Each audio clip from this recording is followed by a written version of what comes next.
Finally दोस्तों हमारे trending star Khesari Lal Yadav का गाना आ चुका है। जी दोस्तों मैं बता दूं नायक फिल्म से गाना है जो। जी हाँ दोस्तों मैं बता दूं आप लोग अभी तक उस गाने को नहीं सुने हैं तो जाकर जरूर सुनें। जी दोस्तों मैं बता दूं गाना मात्र 1 घंटा में 50,000 व्यूज क्रॉस कर चुका है आप लोगों के प्यार और दुलार की वजह से। जी हाँ दोस्तों मैं बता दूं उस वीडियो की लाइक है तो 35,000 लाइक हो चुका है। जी हाँ दोस्तों बात करें हम पवन सिंह जी के, जो कि गाना रिलीज हुआ है 1 घंटा में मात्र 5200 या 5500 चला है ये, जो कि पवन सिंह के फैंस के लिए बुरा खबर है। तो प्लीज़ इस वीडियो को पवन सिंह के फैंस देख रहे हैं तो कृपया कट करके चल जाएंगे। जी हाँ दोस्तों मैं बता दूं हमारे ट्रेंडिंग स्टार खेसारी लाल यादव के गाना को गाने वाला है शोभा सिंह और खेसारी लाल यादव।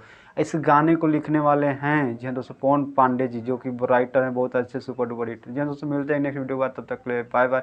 आप लोग खेसारी लाल यादव के तगड़े फैन हैं तो प्लीज़ इस यूट्यूब चैनल को सब्सक्राइब कर लीजिए, क्योंकि मैं खेसारी लाल यादव से जुड़े अपडेट न्यूज लेकर आता रहता हूँ। तो मिलते हैं नेक्स्ट वीडियो का, तब तक के लिए बाय बाय। वीडियो अच्छा लगा तो वीडियो को लाइक कर दीजिएगा, अपने दोस्तों में शेयर कर दीजिएगा।